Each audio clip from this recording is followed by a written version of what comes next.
Puji Bapak Yahweh, kita masih belajar tentang Roh Kudus ya.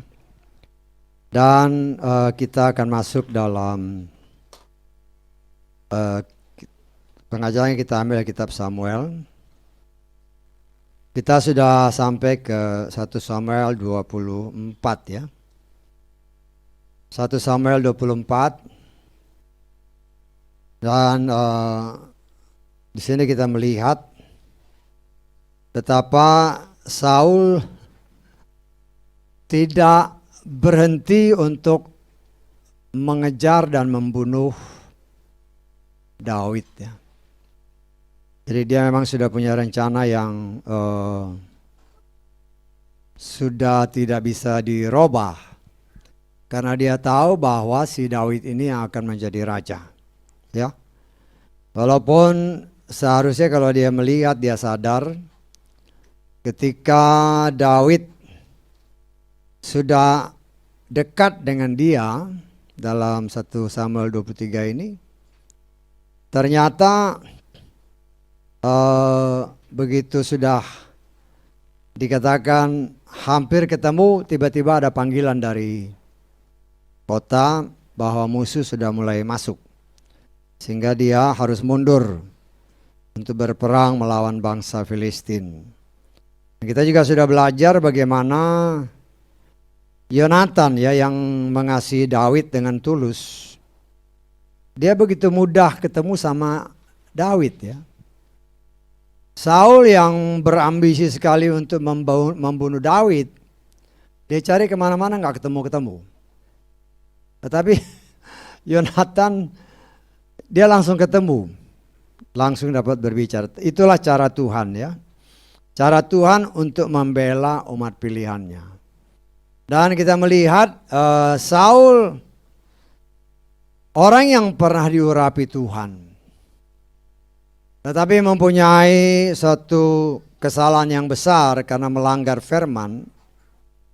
Kita melihat semakin hari dia semakin jahat ya. Semakin hari semakin jahat. Dan itulah yang terjadi. Itu juga gambaran dari kita ya. Ingat, kita juga, Saul dan Daud sama-sama diurapi dengan Ruach HaKodes. Saudara dan saya juga oleh kemurahan Bapa Yahweh diurapi dengan Ruach HaKodes. Tetapi kita melihat perbedaannya. Ketika Saul berdosa, dia tidak minta ampun. Kita juga melihat Daud bisa berdosa ya. Tetapi dalam perjalanan hidupnya, walaupun dia berdosa, dia cepat minta ampun. Ya. Dan ini memang gambaran daripada manusia. Sejak, kalau saudara perhatikan si Adam dan Hawa, ketika mereka jatuh dalam dosa, kalau saudara baca dengan teliti dalam kitab Kejadian pasal 3, tidak ada perkataan minta ampun ya. Adam dan Hawa tidak pernah minta ampun kepada Bapa Yahweh, walaupun mereka sudah berdosa. Ya kan, dia langgar dengan makan buah. Kalau saudara teliti baik-baik, tidak ada permohonan ampun. Dan itulah gambaran daripada keturunannya kemudian, termasuk saudara dan saya. Kadang-kadang kita juga mengeraskan hati, walaupun kita berdosa ya. Tapi kadang-kadang kan ada rasa gengsi kan. So saya yang harus minta ampun. Harusnya kan dia dulu ya. Itulah manusia ya. Kita melihat Adam dan Hawa juga bukan minta ampun, malah saling menuduh. Si A, si B dan sebagainya. Itulah yang terjadi dalam kehidupan keturunan-keturunannya sampai kepada kita. Nah saudaraku, kita melihat di dalam kitab Samuel 24 ini ya. Saul setelah berhasil mengalahkan atau mengusir orang-orang Filistin, musuh utama daripada bangsa Israel, kemudian dia kembali mengejar si Daud. Ya, mengejar si Daud. Dan dikatakan dalam firman ini dia membawa 3.000 orang-orang pilihan ya, dari seluruh bangsa Israel, dan mencari Daud bersama dengan rombongannya ya. Kemudian dikatakan di dalam ayat ketiga ya, dalam 1 Samuel 24 ini. Dia datang ke kandang-kandang kawanan ternak di tepi jalan. Di sana terdapat sebuah gua. Saul masuk untuk buang hajat. Dan David serta orang-orangnya sedang berada di dalam ceruk gua itu. Ya. Lalu orang-orang David berkata kepadanya, lihatlah, hari yang telah Yahweh firmankan kepadamu.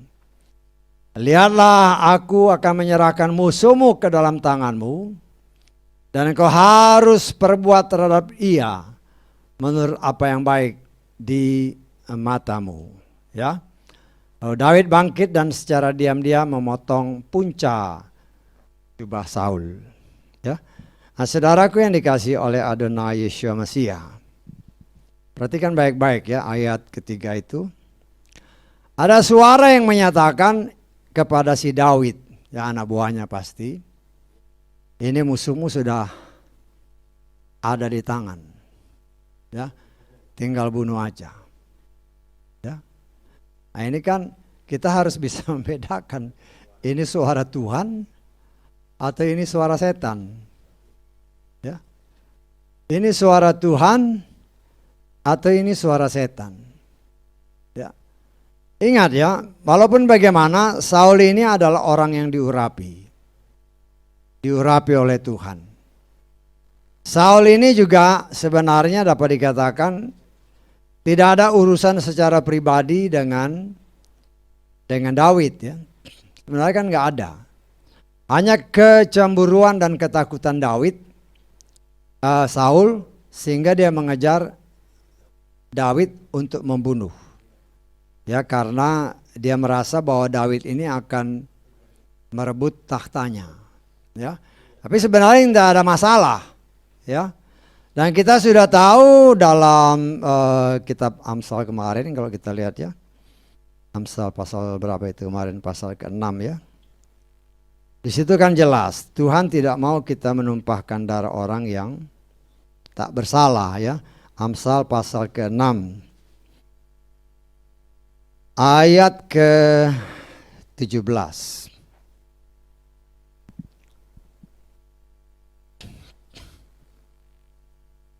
Pandangan mata yang sombong, lidah dusta, tangan yang menumpahkan darah orang yang tidak bersalah. Ya. Nah, sebenarnya kan antara Daud dengan Saul itu kan tidak ada masalah apa-apa. Dalam arti kata si Daud ini kan tidak berbuat apapun yang dapat dikategorikan dosa lah ya. Ini hanya kecemburuan si Saul aja. Kecemburuan, ketakutan daripada Saul sehingga dia mau membunuh si Daud ini. Dan kita tahu bahwa firman Tuhan katakan jangan mengusik orang yang diurapi Tuhan ya. Kalau kita lihat di dalam 1 Tawarikh berapa itu? Pasal ke-16. Kita lihat di dalam ayat ke-22. Janganlah menyentuh orang-orang yang kuurapi dan jangan berbuat jahat terhadap nabi-nabiku. Ayat ini sama dengan Mazmur 105 ya, ayat ke-15. Jangan menyentuh yang kuurapi. Jangan mengganggu nabi-nabiku. Ya. Nah, saudaraku yang dikasihi oleh Adonai Yeshua Mesias, kalau kita melihat firman Tuhan ini, orang yang diurapi Tuhan tidak boleh dibunuh oleh manusia. Yang bunuh itu harusnya Tuhan aja. Contoh ya, ini Saul kan. Ingat si Yudas pun diurapi Tuhan. Ya. Dan Yudas tidak dibunuh oleh manusia, tapi dia bunuh diri. Sama si Saul kan. Saul kan akhirnya mati juga bunuh diri. Ya. Jadi di sini kita melihat, saya percaya Daud dengan dorongan daripada Roh Kudus ya.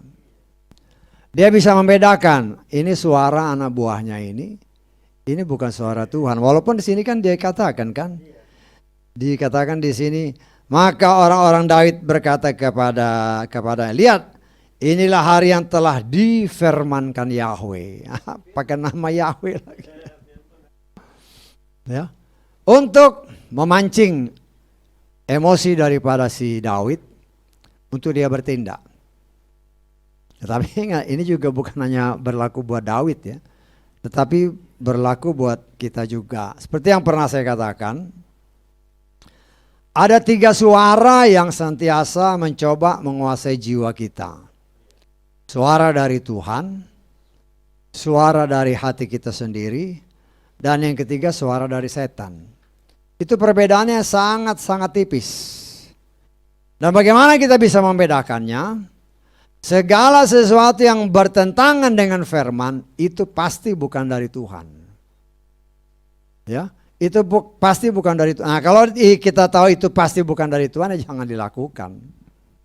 Jangan dilakukan. Karena kalau kita melakukan, kita berdosa terhadap Tuhan. Karena apa? Karena dosa adalah pelanggaran terhadap firman.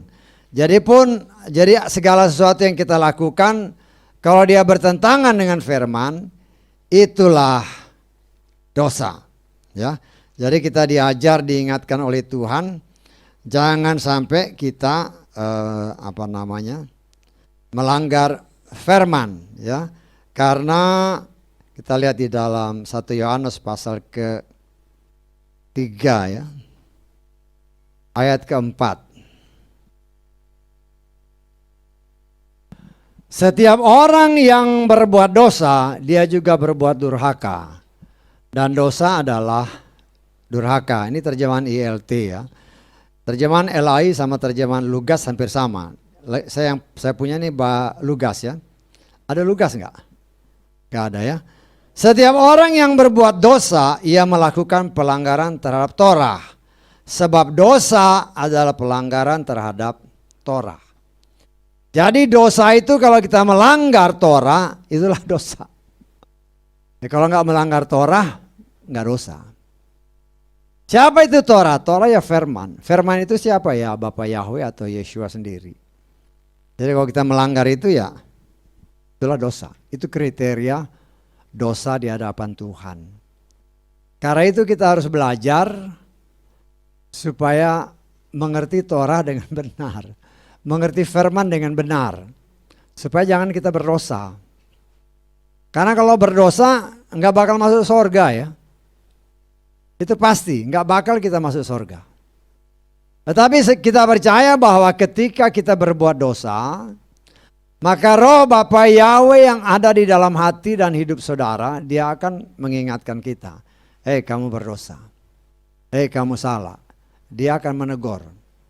Sehingga dengan demikian kita dibersihkan. Ya, karena dia setia dan adil kan. Apabila kita mengaku dosa, 1 Yohanes 1 ayat 9, apabila kita mengaku. Jadi harus ada pengakuan.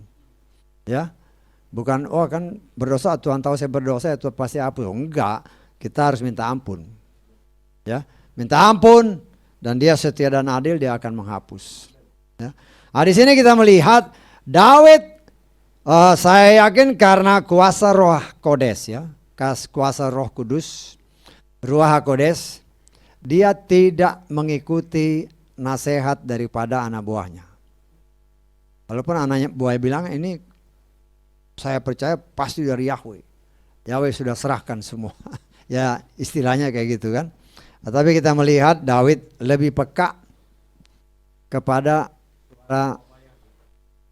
Roh Kudus yang ada di dalam hatinya. Karena kan dia setelah diurapi maka roh itu akan terus menyertai dia. Dan dia tidak mau bertindak sesuai dengan keinginannya. Kalau dia bertindak katakanlah dia bunuh ya. Ya mungkin waktunya lebih cepat, tetapi belum tentu dia langsung jadi raja. Karena kan Tuhan punya rencana yang luar biasa. Ingat waktu itu Daud masih sangat muda. Ya, Daud masih sangat muda. Dan tentunya Tuhan sedang mempersiapkan dia untuk menjadi raja sesuai dengan waktunya Tuhan. Nah kita juga kadang-kadang kita nggak sabar kan. Nah di sini kita melihat bagaimana kesabaran seorang Daud, sehingga walaupun kelihatannya berkat sudah ada di depan mata nih, tetapi kalau itu bukan kehendak Bapa Yahweh, dia tidak mau. Sehingga dikatakan di dalam ayat ke-8, ayat ke-6 ya, dari 1 Samuel 24 ini. Dia berkata kepada orang-orangnya, dijauhkanlah kiranya itu dariku oleh Yahweh. Ya tadi kan pakai Yahweh juga orang itu kan. Tapi dijauhkanlah kiranya dariku oleh Yahweh. Aku tidak akan melakukan hal itu kepada Tuanku. Kepada siapa? Yang diurapi Yahweh. Untuk mengulurkan tanganku melawan dia. Sebab ia telah diurapi Yahweh. Daud tahu bahwa dia diurapi. Si Saul diurapi oleh Bapa Yahweh. Jadi dia tidak punya hak untuk menjamah orang yang diurapi Tuhan. Nah kita belajar dari sini juga, jangan sampai kita melakukan hal-hal yang tidak diinginkan oleh Tuhan. Kan banyak orang-orang kudus, orang-orang yang diurapi Tuhan ya. Jangan sampai kita melakukan hal-hal yang tidak sesuai dengan kehendak Dia. Nah, kita melihat di sini ya, di dalam ayat-ayat tadi dikatakan bahwa Daud ya, di dalam ayat ke-5 kita lihat ya. Terjadilah setelah itu hati Daud menyusahkannya karena dia telah memotong punca jubah Saul. Ya ada beberapa penafsiran ya, punca jubah ini ada yang menafsirkan bahwa ini jumbai-jumbai itu yang dipotong. Bisa ditangkap ya? Jumbai. Cuman kalau kita lihat lagi, kan jumbai itu bukan di dalam jubah, tetapi di baju. Ya, bisa ditangkap. Kan bilangan jelas mengatakan baju kan, bukan di jubah. Tetapi ya ada penafsir, saya coba cek di bahasa lain. Itu memang robe ya, bukannya garmentnya. Kalau robe itu memang jubah. Tapi kalau garment ya pakaian, bajunya. Tetapi ya terlepas dari itu semua, ada sesuatu yang dipotong oleh Daud yang supaya sebagai tanda bahwa dia punya kesempatan yang sangat baik untuk membunuh Saul. Tetapi itu tidak dia lakukan. Daud itu ayah mertuanya. Si Saul itu kan ayah mertuanya. Jadi dia juga menghormati dia sebenarnya sebagai raja ya, sebagai raja yang diurapi dan juga sebagai orang tua ya, sebagai orang tua daripada si Daud atau mertuanya ya, karena anaknya si Mikal. Ya kalau kita lihat di dalam ayat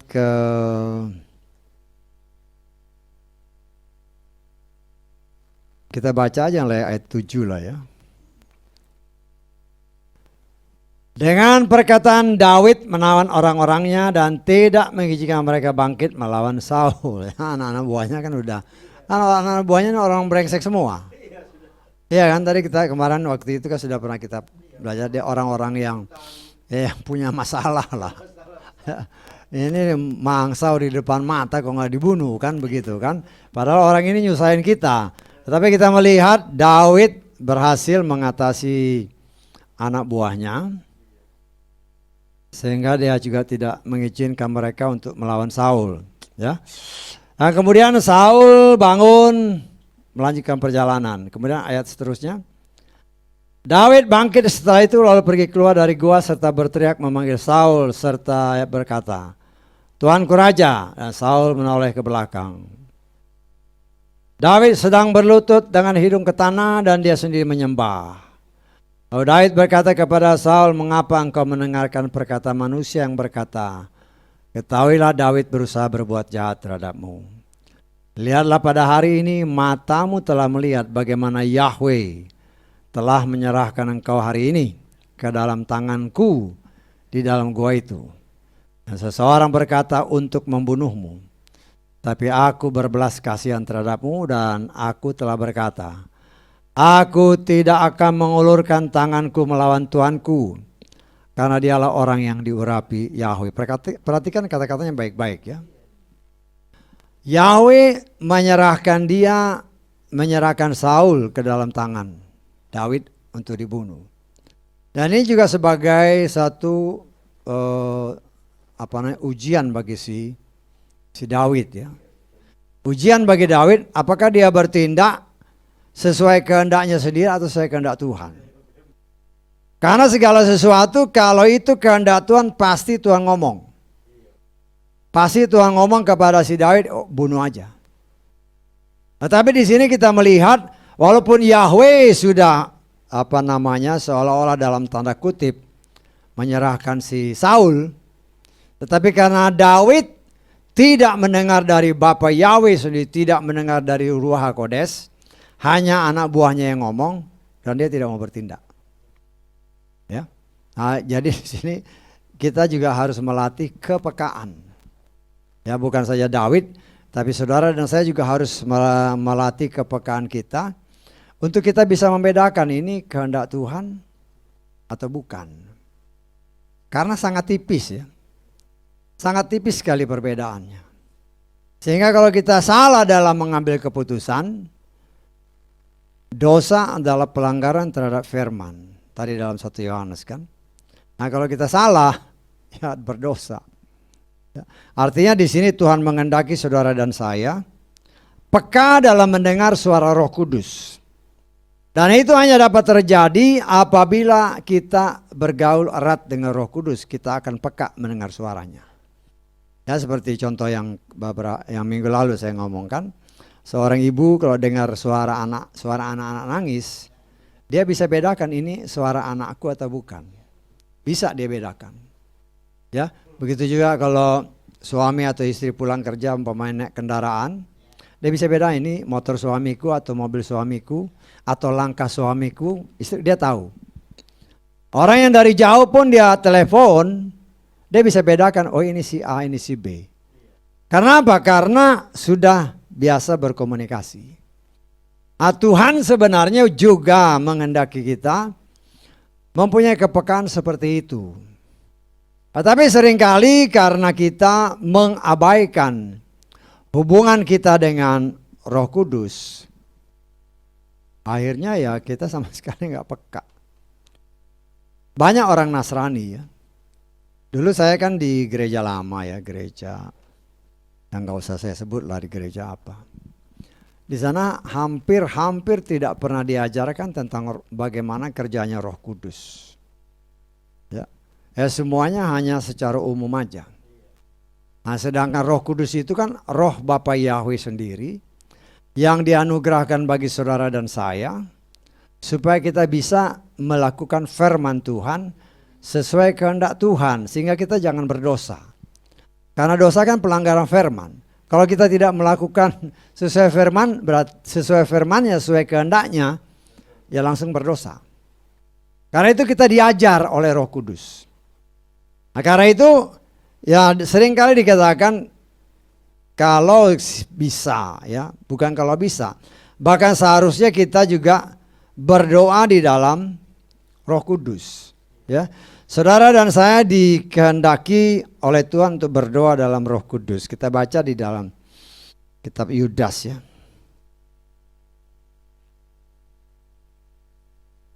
Ayat 20. Yudas ini cuma satu bab. Yudas ayat 20.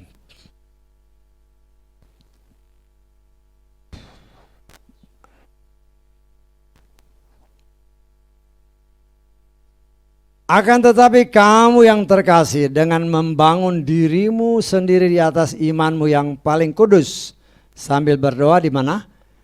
Dalam Roh Kudus.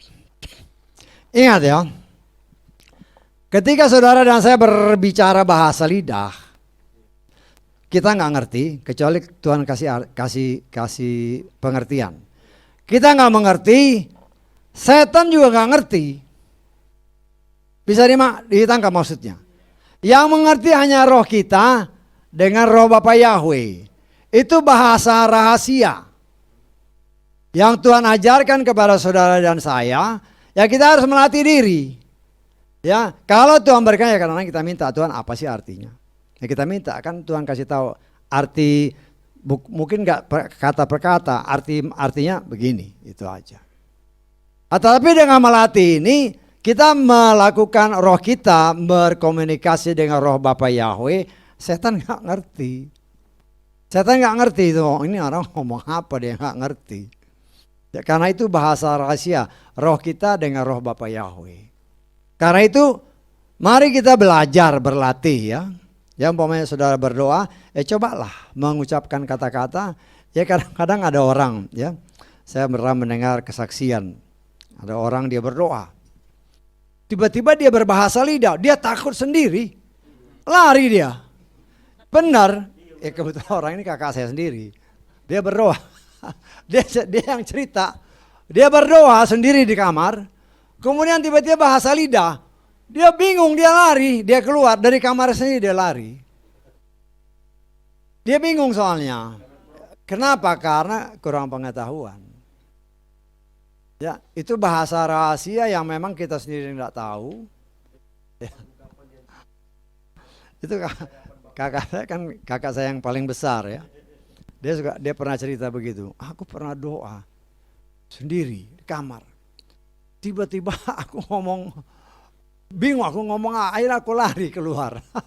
karena enggak mengerti. Tapi itulah ya, masing-masing orang kan berbeda-beda. Tapi kalau saudara kita semua belajar ya berdoa, ya mungkin sepatah dua patah kata, tapi nanti akhirnya lama-lama ya ngomongnya gitu ya. Yang kita sendiri nggak mengerti, tapi ya berdoa, Tuhan apa sih artinya? Karena itu antara roh kita dengan roh Bapa Yahweh. Dan itu bahasa rahasia yang tidak diketahui setan. Setan nggak ngerti. Setan nggak ngerti. Jadi Bapa Yahweh menghendaki ada satu jalur khusus. Ya kalau saya boleh katakan jalur khusus hubungan antara anak-anak Bapa Yahweh yang sudah diurapi dengan Bapa Yahweh sendiri. Kan kalau kita dalam penyembahan kan ada yang bisa kadang-kadang berbicara. Ya saya memang mungkin saya nggak keras ya, karena saya berkomunikasi dengan dia. Ya, karena kalau saya harus berkomunikasi, kalau saya keras berarti saya harus bisa menerjemahkan. Karena ya maaf kata, karena memang status saya kan sebagai gembala, saya harus bisa terjemahkan. Hanya kadang-kadang kalau saya nggak terjemah, saya pas dalam khotbah itu masuk untuk mengingatkan kita semua. Nah di sini ya saya menghimbau saudara kita semua ya. Ketika engkau ya mungkin kalau suami istri kalau berdua mungkin malu-malu kan. Kalau ketika sendiri berdoa. Kalau ketika Roh Kudus menjamahmu dan lidahmu mengeluarkan kata-kata yang kau nggak ngerti, jangan kaget seperti yang tadi saya ceritakan. Ya, karena bingung kan, ini kok berut tiba-tiba lidah itu berbicara sesuatu yang membuat dia takut. Bisa takut. Ya, tapi itulah bagaimana pertumbuhan pribadi lepas pribadi. Sehingga dengan demikian apabila kita, kan ibadah itu harus dilatih. Latihlah dirimu beribadah, kata 1 Timotius pasal 4 ayat ke-7 dan 8 dalam terjemahan LAI ya. Kalau terjemahan ILT ini kayaknya kesalehan ya. Kesalehan, kita lihat 1 Timotius pasal 4 ayat 7 dan 8. Tolaklah hal-hal yang duniawi serta mitos nenek tua. Sebaliknya latihlah dirimu sendiri dalam kesalehan. Jadi terjemahan bebas dari LAI, dia bukan kesalehan, tetapi beribadah. Ya, latihlah dirimu. Sebenarnya kesalehan ini juga ya sama dengan ibadah ya sama. Maksudnya kita ibadah supaya jadi saleh, supaya jadi kudus, supaya jadi benar. Ya.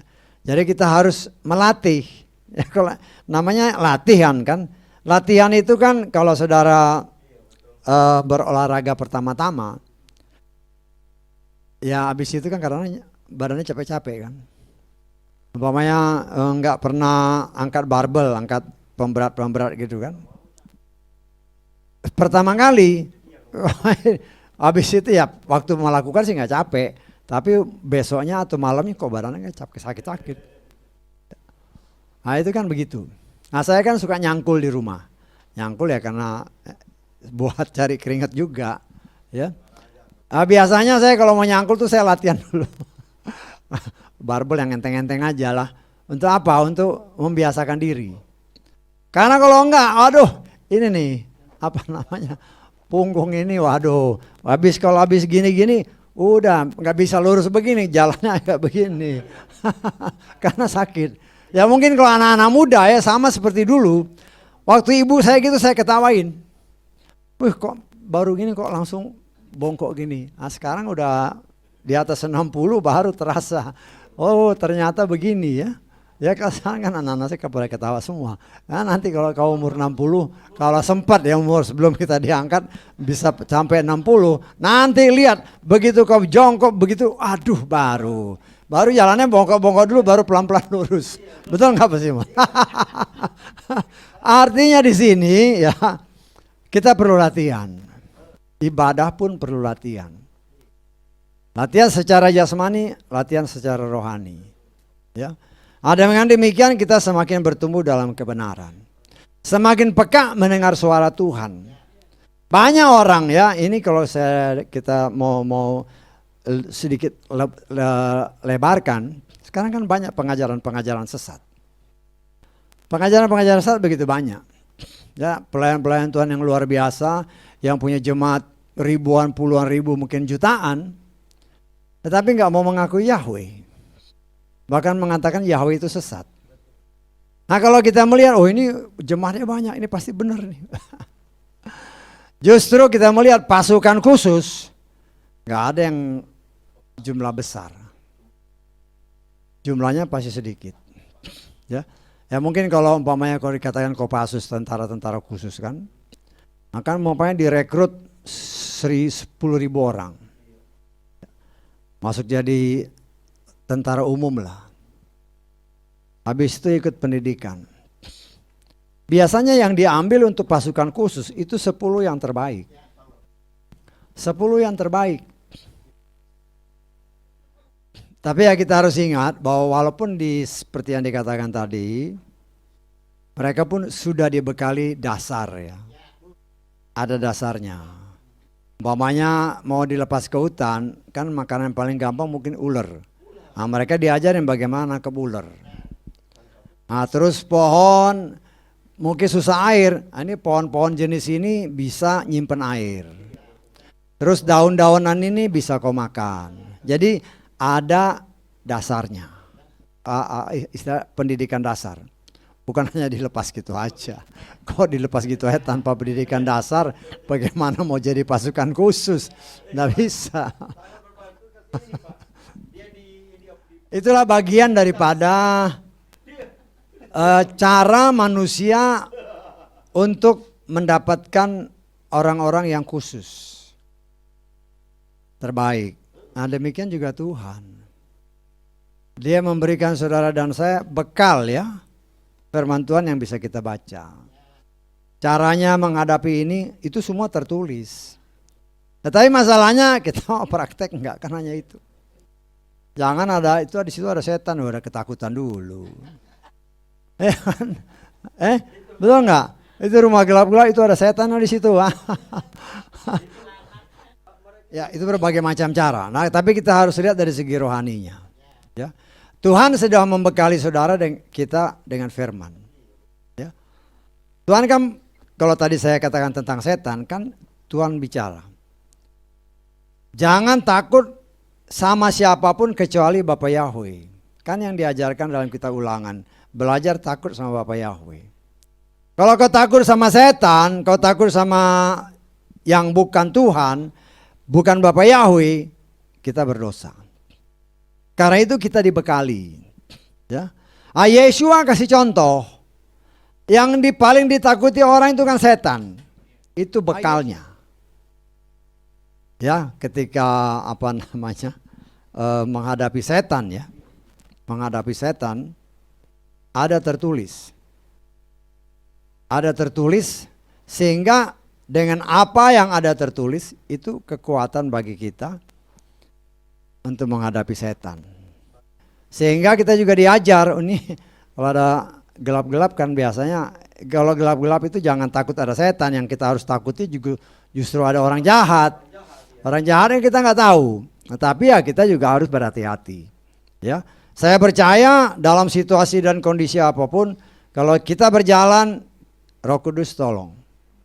Nah, kalau Roh Kudus tolong, itu orang yang punya niatan jahat seperti yang minggu kemarin kan, Saul udah niatan jahat, tiba-tiba ada suara, kamu pulang. Nah, itu kan cara Tuhan yang tidak pernah terpikirkan. Nah, mungkin saudara dan saya mau jalan di tempat yang, karena memang kita harus jalan di jalan itu, ya. Bukan kita takut sama setan, tapi kan bisa aja ada orang-orang jahat. Nah, tapi kalau kita membekali diri, Tuhan tolong saya harus jalan ini, jagai saya dengan tentara surgawi. Acara Tuhan untuk membela saudara dan saya, dia kan bisa membutakan orang-orang jahat. Sehingga orang-orang jahat tidak bisa melihat kita, sehingga dia tidak bisa melakukan hal yang jahat terhadap kita. Jadi semuanya itu kalau saudara baca dengan memeditasi dengan sungguh-sungguh, banyak sekali cara-cara yang Tuhan ajarkan kepada saudara dan saya, bagaimana kita harusnya hidup di tengah dunia ini dengan aman.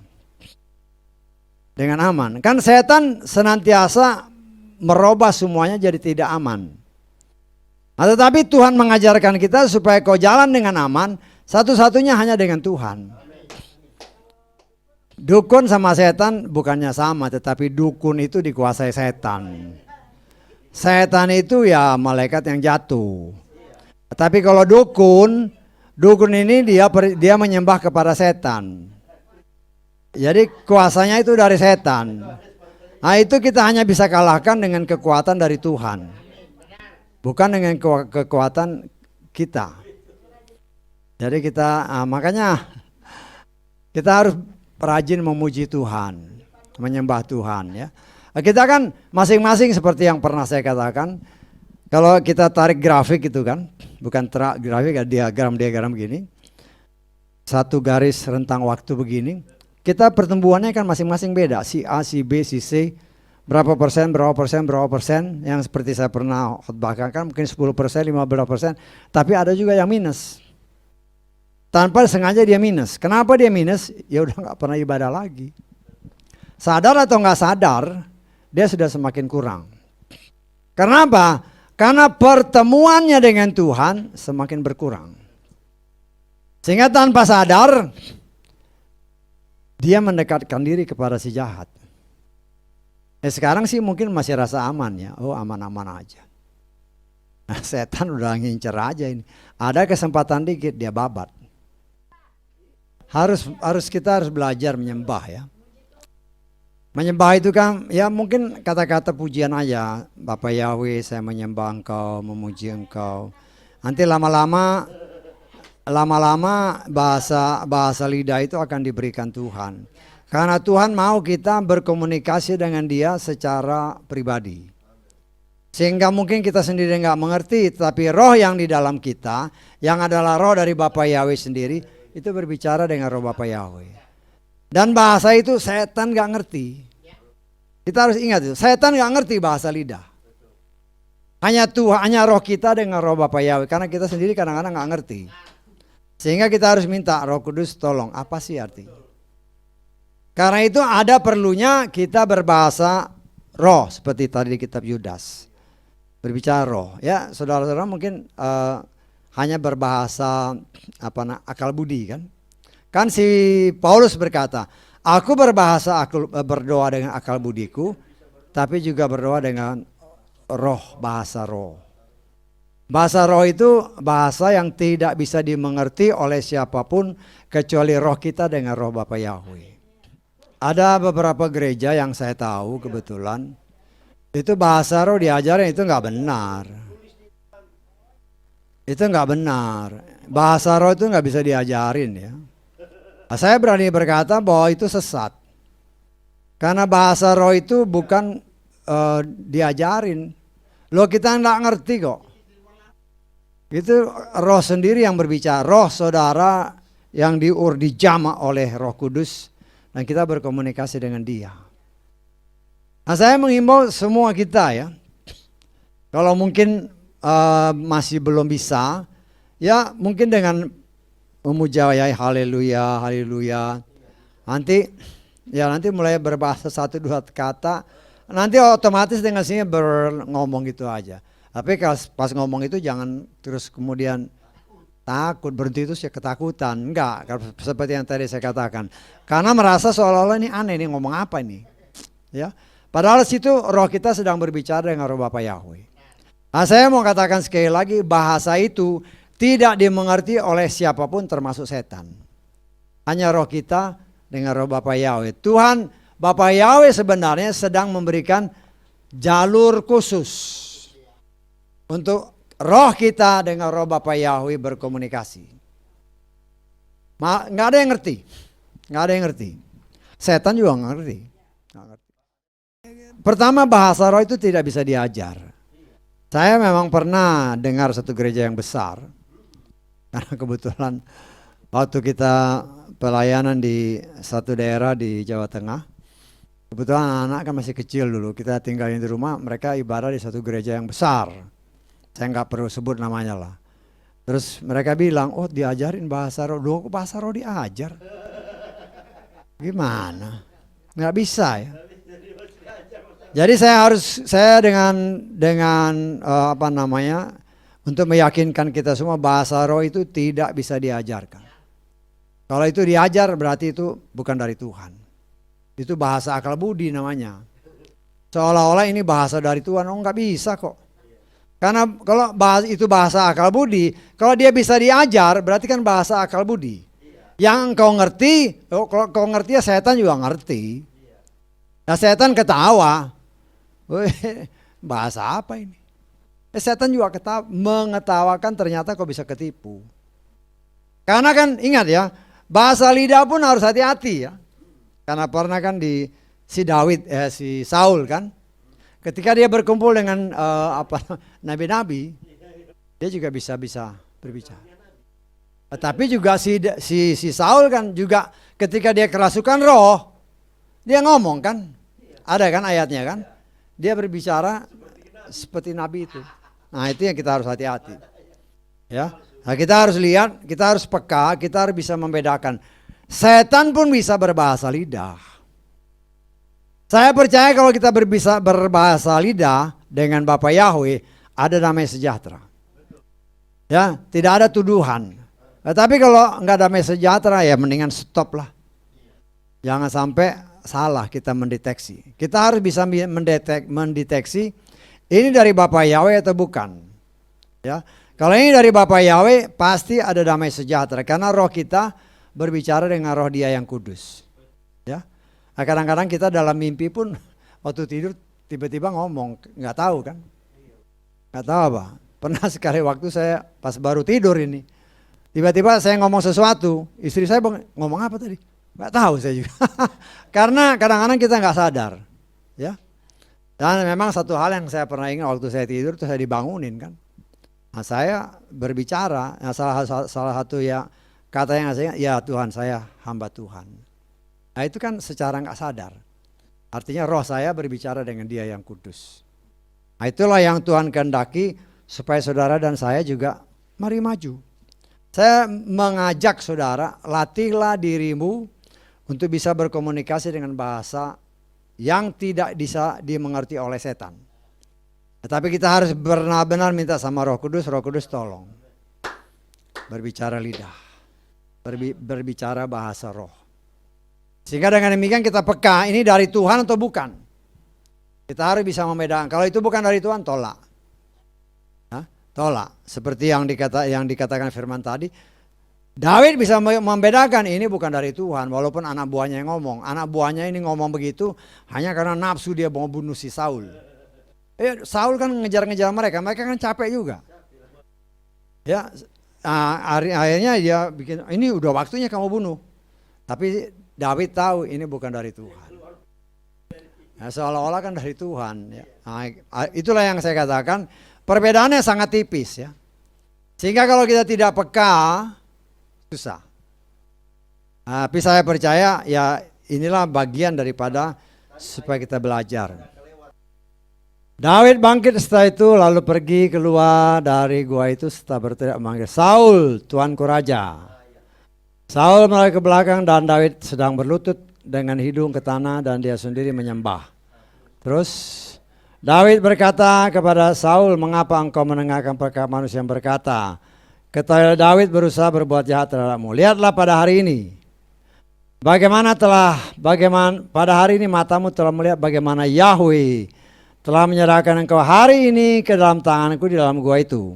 Seorang berkata untuk membunuhmu, tetapi aku berbelas kasihan terhadapmu. Aku telah berkata, aku tidak akan mengulurkan tanganku melawan Tuanku, karena dialah orang yang diurapi Yahweh. Lihatlah ayahku. Ya, lihatlah punca jubahmu ada di tangan. Ya, memang dia ayahnya kan, ayah mertua. Bukan saja karena ayahnya ya, karena jubahnya itu kepotong. Artinya nyawanya itu sebenarnya. Itulah cara Tuhan sebenarnya di satu sisi itu mau memperingatkan Saul ya. Saul supaya sadar bahwa nyawanya sudah di ujung tanduk. Itulah cara seorang yang benar-benar diurapi Tuhan dan takut Tuhan ya. Dia tidak akan membalas jahat dengan jahat. Terlebih terhadap orang yang diurapi. Dia serahkan sama Tuhan. Ya, kita belajarlah dari sini. Ya, kita belum tentu lebih baik dari Saul, daripada Saul atau dari Daud ya. Kita mungkin ada orang yang kita nggak suka, dia jatuh susah, biarin rasain. Bisa ya, padahal itu mengutuki ya. Coba kita jujur aja lah. Oh, biarin aja, memang orangnya kayak gitu. Nah, itu kan sesuatu yang tidak benar. Nah, kita harus, ini kan bagian juga yang harus kita robah. Kalau ada kemalangan bagi musuh kita, kan Yesua bicara, mengajarkan. Lawanmu atau musuhmu atau orang yang kau benci, kebetulan keledainya jatuh, ini kau harus tolong. Ya, nggak boleh kita balas jahat dengan jahat. Artinya ada perbedaan antara orang yang benar-benar mengasihi Tuhan dan orang-orang dunia. Kalau kita tidak melakukan seperti itu, jahat dibalas dengan jahat, berarti kita sama dengan orang dunia. Iya. Iya. Artinya bukan tangan dia yang melakukan. Ya, hanya Bapa Yahweh. Nah, tapi kita melihat di sini dalam ayat-ayat selanjutnya, ya, si Saul memang tergetar hatinya sebenarnya. Tergetar hatinya. Tetapi kita lihat ada satu pengakuan kalau kita baca di dalam ayat ke 20 ke ayat 20. Sekarang lihatlah, aku mengetahui. Perhatikan ayat ini ya. Bahwa engkau pasti akan memerintah dan kerajaan Israel akan kukuh di tanganmu. Nah, di sini dia mengakui bahwa Daudlah yang akan kelak menjadi raja menggantikan dia. Sebenarnya itu anak mantunya. Ya. Anak mantunya ya seharusnya, cuman kan dia berharap yang menjadi raja itu ya keturunan dia, Yonatan. Sedangkan Yonatan sendiri sudah mengakui, engkau jadi raja dan aku jadi orang kedua. Nah, itulah kerendahan hati yang tidak ada pada semua orang, termasuk kepada Saul. Padahal kalau dia oke lah, kalau ini memang kehendak Tuhan, ya waktunya Tuhan kan dia akan jadi raja. Nah, sementara ini ya kau ikut aku jadi panglima kan. Kan walaupun itu dari Tuhan, dan Saul juga sekarang ini dia sudah mengakui, si Saul kan tetap menjadi raja. Dia bersumpah supaya keturunannya jangan sampai disia-siakan, keturunan Saul ya. Artinya kalau si Daud jadi raja, janganlah menyia-nyiakan keturunan si Saul. Ya. Sebenarnya itu kan juga diminta oleh si Yonatan kan. Kalau kau jadi raja, ingat supaya engkau mengingat keturunanku. Dan itu memang nantinya kan digenapi oleh si Daud ya. Tapi yang kita harus lihat di sini, itulah apa yang dikatakan Tuhan itu pasti terjadi. Ya, kita lihat di dalam kitab Kejadian ya. Kitab Kejadian pasal 49, mulai ayat 8. Engkau hai Yehuda, saudara-saudaramu akan memuji engkau, tanganmu ada di tengkuk yang memusuhimu, anak-anak ayahmu akan sujud kepadamu. Yehuda bagaikan anak singa demi mangsa anakku. Engkau telah naik, ia telah meniarap, ia telah berbaring seperti singa jantan dan seperti singa betina. Siapakah yang membuatnya bangun? Perhatikan ayat 10. Tongkat kekuasaan tidak akan beranjak dari Yehuda, dan yang menentukan hukum dari antara kedua kakinya sampai ketika Silo datang, maka ketahuan bangsa-bangsa adalah kepala. Ini sini sebenarnya nubuatan daripada yang Tuhan berikan melalui Yakub atau Israel, ya. Jadi 12 suku ini sudah dikasih tahu semua. Dan Yehuda akan menjadi pemimpin. Ya, dan itu kepemimpinan mulai terjadi zaman si Daud. Ya, zaman si Daud sampai kan itu keturunan Yehuda. Nah, setan kan tahu. Dia tahu ini apa namanya doanya si Yakub. Sehingga dia berusaha menggagalkan rencana Tuhan. Karena dari keturunan ini akan lahir sang juru selamat. Nah, dia berusaha untuk menggagalkan. Ya, melalui si Saul ini juga. Saul diperalat. Ya, untuk menggagalkan. Karena kalau kita lihat kan silsilah Yeshua itu dari Daud terus itu keturunan Yehuda semua. Sampai lahirnya sang juru selamat. Itu kan satu garis. Ya. Nah, di sini kita melihat bagaimana cara Tuhan untuk menggenapkan apa yang Dia sudah nyatakan melalui orang yang diurapi. Ya, si Israel ini kan, si Yakub kan. Semua kan kata-katanya itu Tuhan yang ngatur. Yehuda, engkaulah nanti jadi pemimpin. Nah, kita juga nggak tahu sekarang ya, apakah kalau kita ikuti percaya dengan nubuatan ini, saya percaya pemimpin-pemimpin baik presidennya maupun perdana menterinya kemungkinan besar itu dari keturunan Yehuda. Karena itu kan nggak lepas dari nubuatan itu sendiri. Bisa ditangkap maksudnya. Yang sekarang ya, pemimpin, karena kan di sana dibilang kekuasaan ada di tangan Yehuda. Ya, karena bangsa Israel ini kan soal silsilah itu kan benar-benar ketat. Termasuk keturunan Lewi. Ya, sekarang keturunan Lewi yang menjadi masalah bagi mereka, keturunan Lewi itu memang tetap keturunan untuk pelayanan di tabernakel. Karena mereka sedang menyiapkan tabernakel yang ketiga. Ya. Nah, sekarang yang sedang mereka cari, kalau keturunan Lewi cepat mereka dapat. Tetapi keturunan Lewi yang dari Harun, nah inilah yang harus dia cari. Karena keturunan dari Harun ini yang menjadi, kan Harun punya anak Itamar sama Eliasar kan. Ya, kan ada 4 anaknya, tapi yang 2 kan mati. Tinggal 2. Jadi tinggal 2. Yang 2 ini Nadab dan Abihunin nggak punya anak kan waktu mati, sehingga tinggal dari Itamar dan Eliasar kan. Nah, dari 2 orang ini yang dari Harun, kedua anak ini turun sampai kita melihat kalau zaman Yeshua keturunan Abia yang kita lihat dari si bapaknya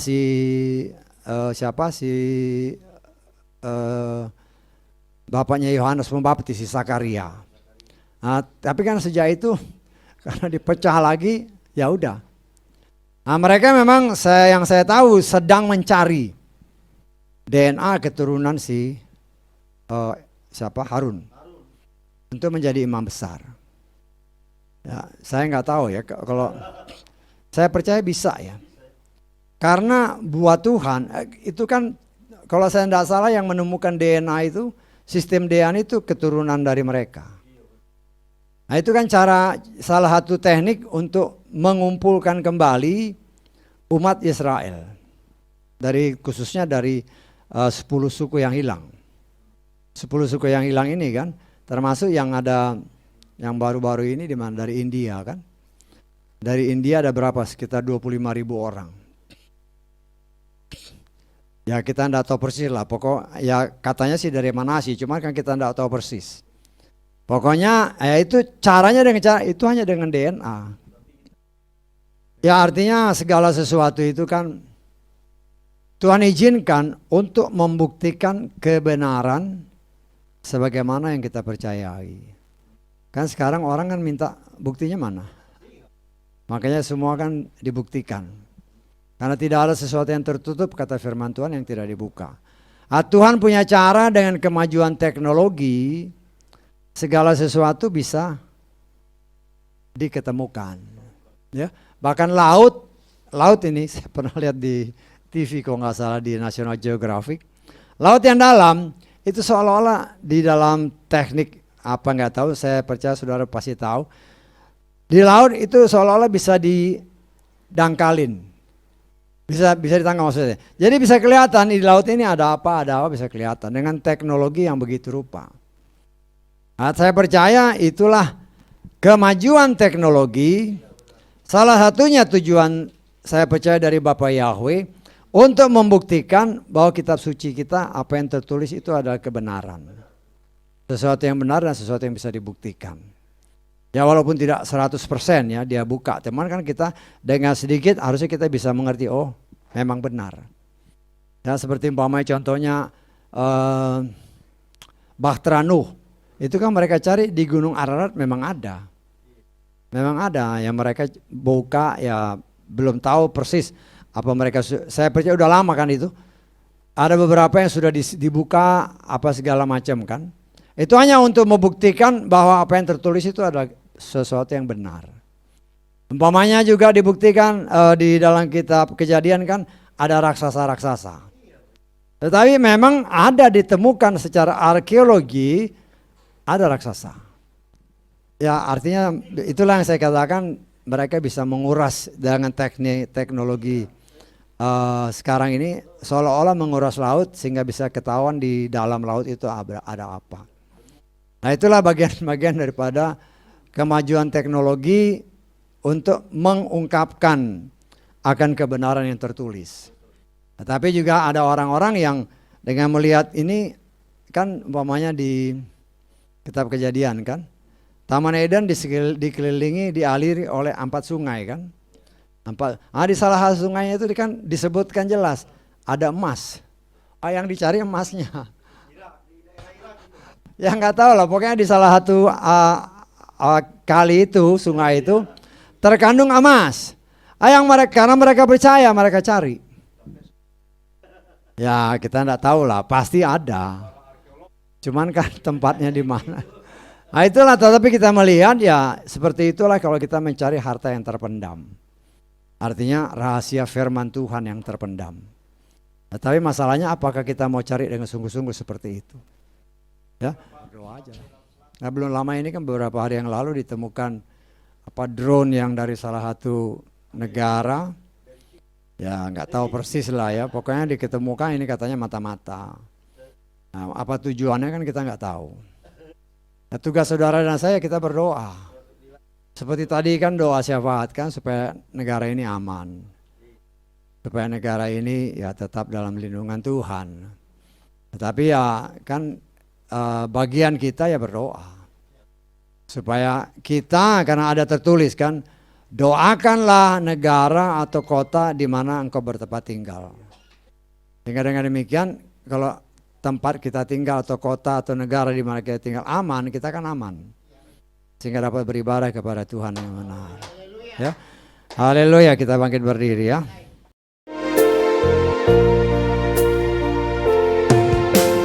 Kasih yang sempurna